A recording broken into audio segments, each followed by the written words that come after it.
मेरे प्यारे बच्चों, हिंदी वाग्धारा चैनल में आज एक नई श्रृंखला के साथ आप सभी का हृदय से धन्यवाद।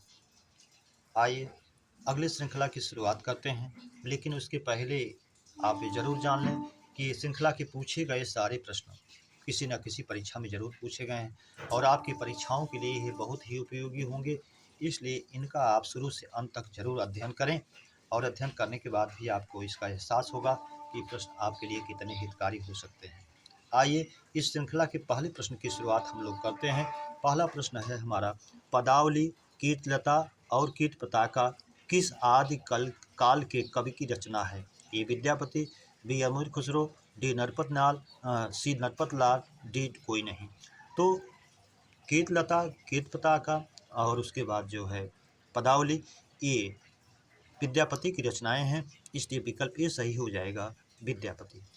प्रश्न नंबर 2, विश्वनाथ ने रीतिकाल को क्या कहा? ये श्रृंगार काल, बी स्वर्णकाल, सी मध्यकाल, डी कोई नहीं। तो स्वर्णकाल, भक्ति काल को स्वर्णकाल कहा गया और विश्वनाथ जी ने इसको रीतिकाल को श्रृंगार काल कहा, इसलिए विकल्प ए सही हो जाएगा, श्रृंगार काल। प्रश्न नंबर 3, आंसू, प्राण, लोग, दर्शन, होश, अक्षत, हस्ताक्षर, समाचार पत्र, केस, बाल, दाम, ये सब जो है हमारे सदा बहुवचन में आते हैं। ए एक वचन, बी बहुवचन, सी दोनों, डी कोई नहीं। तो ये हमेशा बहुवचन माने जाते हैं, विकल्प बी हमारा सही हो जाएगा, बहुवचन। प्रश्न नंबर 4, प्रत्यंग में समास है? ए अव्ययी भाव, बी तत्पुरुष, सी कर्मधारय, डी बहुव्रीहि। तो प्रत्यंग प्रति प्लस अंग, प्रति उपसर्ग है, अंग मूल शब्द है, तो हर अंग प्रति अंग, हर अंग प्रत्यंग, यह संधि हो गई और उपसर्ग प्रथम पद होने के कारण अव्ययी भाव में जाएगा, इसलिए विकल्प ये सही हो जाएगा, अव्ययी भाव। प्रश्न नंबर 5, आंधी आई और ओले पड़ने लगे वाक्य है? ए सरल वाक्य, बी संयुक्त वाक्य, सी मिश्र वाक्य, डी कोई नहीं। तो आंधी आई और पानी ओले पड़ने लगे, तो ये दोनों प्रधान वाक्य हैं और दोनों को और से जोड़ा गया है।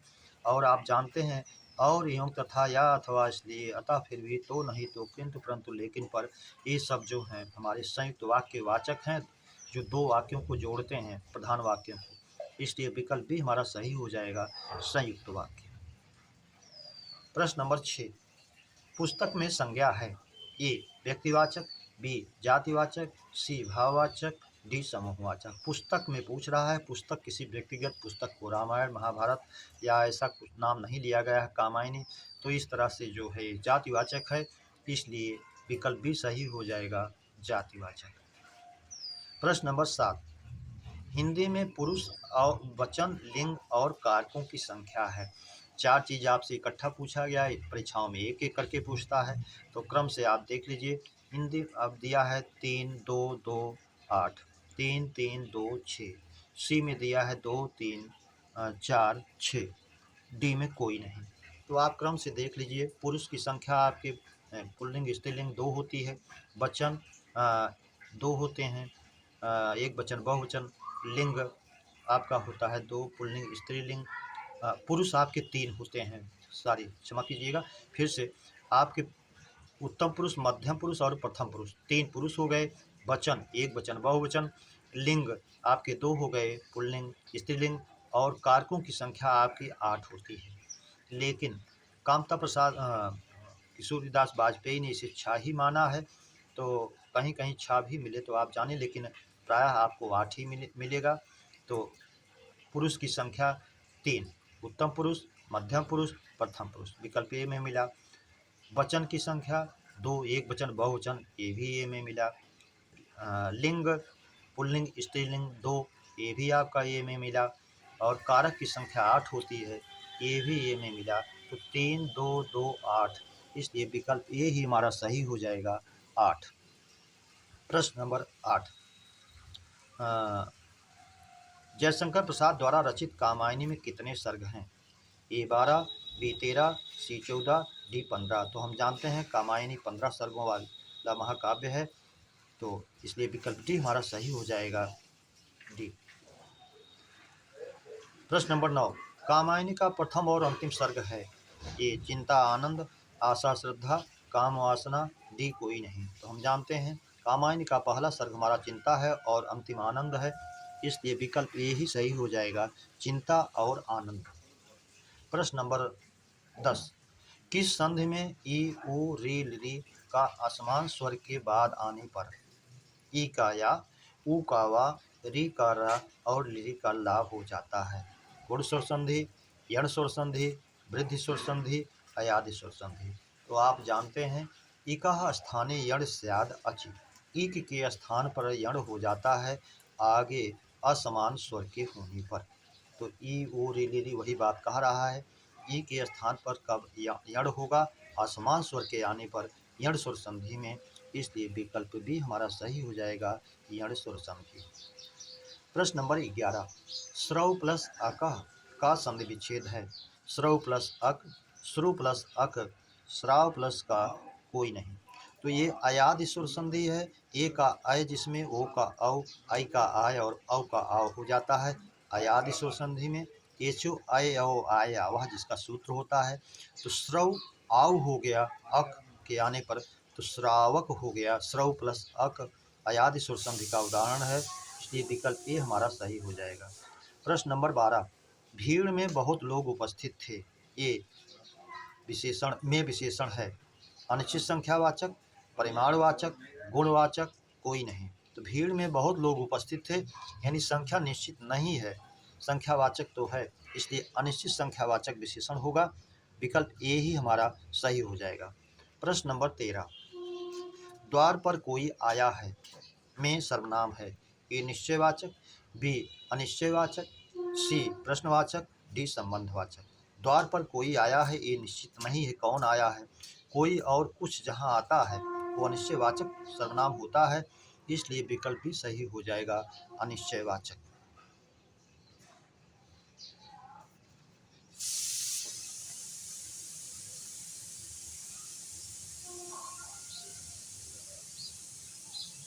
अगला प्रश्न है हमारा 14, रोहित अमरूद खा रहा है में काल है, सामान्य वर्तमान, अपूर्ण वर्तमान, संदिग्ध वर्तमान, सामान्य भूत। रोहित अमरूद खा रहा है, एक कार्य वर्तमान काल में जारी है, पूरा नहीं है, हो रहा है, इसलिए अपूर्ण वर्तमान काल होगा, विकल्प भी सही हो जाएगा, इसी को तात्कालिक वर्तमान काल भी कहते हैं। संदिग्ध वर्तमान सामान्य भूत से कोई मतलब नहीं। 15, ठंडा से ठंडाना, गर्म से गरमाना कैसी क्रिया है? नाम धातु, प्रेरणार्थक, पूर्वकालिक, तात्कालिक। तो ये जो है हमारा नाम धातु में जाता है, जिसमें संज्ञा सर्वनाम विशेषण से बनाई जाती हैं धातुएं। तो ये विशेषण से बना है, ठंडा से ठंडाना, गर्म से गरमाना, नरम से नरमाना आदि, इसलिए विकल्प ए सही हो जाएगा, नाम धातु।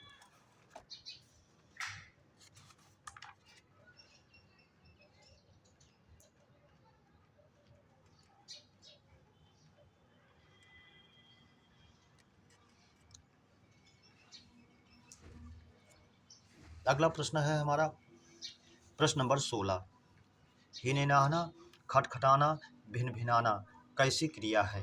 ए अनुकरणात्मक, बी नाम धातु, सी प्रेरणार्थक, डी तात्कालिक। तो हिनहिनाना, खटखटाना, भिन भिनाना ये ध्वनियों का अनुसरण करके बनाई गई है, इसलिए जो है अनुकरणात्मक में जाएगा, विकल्प ए हमारा सही हो जाएगा, अनुकरणात्मक।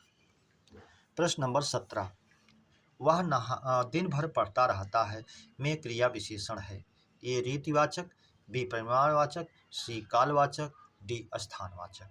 तो दिन भर पढ़ता रहता है ये क्रिया विशेषण का एक भेद है, कालवाचक, समय दिन भर बता रहा है, समय का सूचक है, इसलिए कालवाचक में जाएगा, विकल्प सी हमारा सही हो जाएगा, स्थान नहीं बता रहा है इसमें, मात्रा नहीं बता रहा है, और उसके बाद रीतिवाचक जो है कार्य करने का ढंग कोई नहीं बता रहा है, तो दिन भर पढ़ता रहता है, तो इसलिए जो है कालवाचक में जाएगा।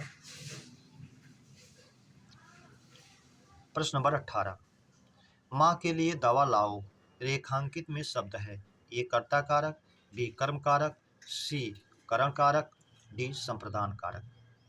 तो माँ के लिए रेखांकित में पूछ रहा है कौन सा कारक है, तो आप जानते हैं के हित, के निमित्त, के लिए जब आता है तो जो है संप्रदान कारक होता है, तो विकल्प डी हमारा सही हो जाएगा, संप्रदान कारक। प्रश्न नंबर 19, किस विकल्प में सभी शब्द तद्भव हैं? ए सुत, झरना, नयन। तो नयन जो है तत्सम है और सुत भी जो है तत्सम है, इसलिए इसमें जो है नहीं है। गात का गात्र होता है। गणपति और ग्राहक तत्सम में है, इसलिए नहीं है। सी सहज, संजोग, गात, इसमें भी सब नहीं है। सहज जो है तत्सम है, इसलिए इसमें भी सब नहीं है। डी छकड़ा, काजल, खेत।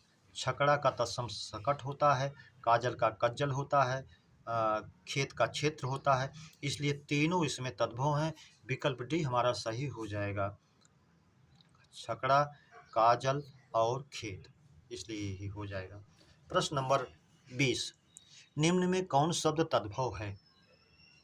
ए चतुर्दश, बी चतुर्थ, सी चौदह, डी चत्वार। चत्वार जो है 4 का तत्सम है। 14 जो है तद्भव है, ये चतुर्दश का तद्भव है, तो इसलिए विकल्प सी सही हो जाएगा। और चौथा चतुर्थ, ये भी तत्सम ही है। चतुर्दश 14 का है, ये तत्सम। विज्ञ का विलोम है प्रज्ञ, सुविज्ञ, अज्ञ, अविज्ञ। तो विज्ञ विशेष जानकार, अज्ञ जो कुछ भी नहीं जानता हो। अविज्ञ भी आपको लग रहा होगा बनाया गया, लेकिन ये इसकी ज़्यादा प्रचलन रूप है, शुद्ध है, इसलिए विज्ञ का अज्ञ ही होगा। विकल्प सी हमारा सही हो जाएगा, अज्ञ। प्रज्ञ जो है उसका पर्याय है विशेष जानकार, विज्ञ विशेष जानकार, इसलिए नहीं। सुविज्ञ भली भांति जानकार, वो भी पर्याय जैसा है। प्रश्न नंबर 22, इसमें अरण्य का पर्याय है। ए सस्य, बी कुलीन, सी कांतार, डी कुलांगार। तो सस्य का अर्थ आप जानते हैं फसल होती है। कुलीन जो अच्छे कुल में उत्पन्न हुआ है। सी कांतार जंगल होता है, तो इसलिए विकल्प सी सही हो जाएगा। कुलांगार कुल का विनाश करने वाला, ये नहीं है, इससे कोई मतलब नहीं है। वाक्यांश में पूछता है कुल का विनाश करने वाला, अच्छे कुल में उत्पन्न होने वाला कुलीन। आज वह अपना कार्य स्वयं करेगा, किस काल का वाक्य है? ये सामान्य भविष्य, सामान्य वर्तमान, संदिग्ध भूत, कोई नहीं। वह अपना कार्य स्वयं करेगा सामान्य भविष्य का है, इसलिए विकल्प ए हमारा सही हो जाएगा, सामान्य भविष्य। प्रश्न नंबर 24, अपर्णा का पर्याय है। ए पार्वती, बी भवानी, सी गौरी, डी सभी। अपर्णा का जानते हैं, इन्होंने एक ऐसा व्रत किया था कि जिन्होंने पत्ते तक को नहीं खाया था, वो पार्वती जी थी, इसलिए पार्वती है। भवानी भगवान शंकर का स्त्रीलिंग है भाव का, इसलिए ये भी है। गौरी इनका पर्याय है ही है, इसलिए डी सभी हो जाएगा, विकल्प डी। प्रश्न नंबर 25, 1000 वर्ष का समय, वाक्यांश का एक शब्द है। सहस्री 100 हजार वाली, ऐसा नहीं। सहस्राब्दी 1000 वर्षों वाले समय, इसलिए यही हो जाएगा, विकल्प बी। सहस्राय से कोई मतलब नहीं है, सभी से भी कोई मतलब नहीं। प्रश्न नंबर 26, अपनी विवाहिता पत्नी से उत्पन्न पुत्र, वाक्यांश का एक शब्द है। ए औरस, बी जारज, सी जरायुज, डी दत्तक। तो दत्तक गोद लिए हुए पुत्र को दत्तक कहते हैं। जरायुज जो गर्भ की थैली से उत्पन्न होता है, शरीर के रूप में उत्पन्न होता है, वो जो है जरायुज है, और इसी को पिंडज भी कहते हैं। वाक्यांश में पूछता है, जो भी विकल्प रहे आप सही माने। जारज अवैध संतान, जार माने ही होता है उपपति से उत्पन्न संतान जारज होती है, ये भी नहीं है। औरस निजी विवाहिता पत्नी से उत्पन्न संतान को औरस कहते हैं, इसलिए विकल्प ए सही हो जाएगा, औरस। प्रश्न नंबर 27, पिता के घर रहने वाली युवती, वाक्यांश का एक शब्द है। सुहागिनी, सुवासिनी, सिकता, गृहिणी। गृहिणी जो है स्त्री का पर्यायवाची है। सिकता माने बालू होता है। सुवासिनी पिता के घर रहने वाली युवती, वाक्यांश का एक शब्द होगा, विकल्प भी सही हो जाएगा। प्रश्न नंबर 28, प्रत्यक्ष में कौन संधि है? ए यण स्वर संधि, बी गुण स्वर संधि, सी वृद्धि स्वर संधि, डी आयात स्वर संधि। तो प्रति प्लस अक्ष आंखों के सामने, तो यण स्वर संधि हो गई। ई के बाद असमान स्वर के आने पर ई का या हो गया, तो यण स्वर संधि हो गई। प्रति प्लस अक्ष प्रत्यक्ष यण स्वर संधि। प्रश्न नंबर 29, पूर्ण वाक्य या पूर्ण कथन होता है? ए मुहावरा, बी लोकोक्ति, सी दोनों, डी कोई नहीं। तो पूर्ण वाक्य या पूर्ण कथन होता है लोकोक्ति। पूर्ण वाक्य या पूर्ण कथन होता है लोकोक्ति, इसलिए विकल्प भी सही हो जाएगा।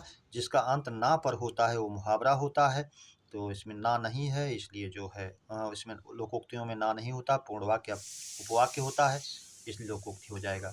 प्रश्न नंबर 30, घड़ों पानी पड़ना मुहावरे का अर्थ है? लज्जित होना, गर्वित होना, चकित होना, स्नान करना। तो घड़ों पानी पड़ना, शर्मिंदित होना, लज्जित होना, विकल्प ए ही हमारा सही हो जाएगा।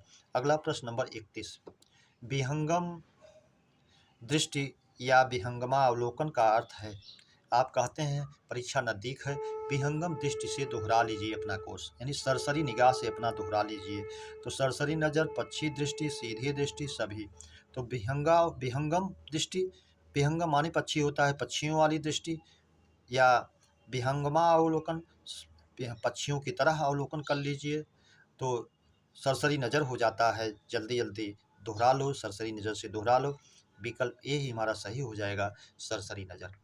मेरे प्यारे बच्चों, इस श्रृंखला के प्रश्नों पर चर्चा हम लोगों ने किया। उम्मीद करता हूँ ये श्रृंखलाएं आपको बेहतर लग रही होंगी, तो इसे अपने मित्रों को सब्सक्राइब, लाइक और शेयर करें। यही उम्मीद, अपेक्षा और आपसे सहयोग की इच्छा करता हूँ। अगली श्रृंखला के मिलने तक आप सभी को उज्जवल भविष्य की कामना के साथ हृदय से धन्यवाद। जय हिंद।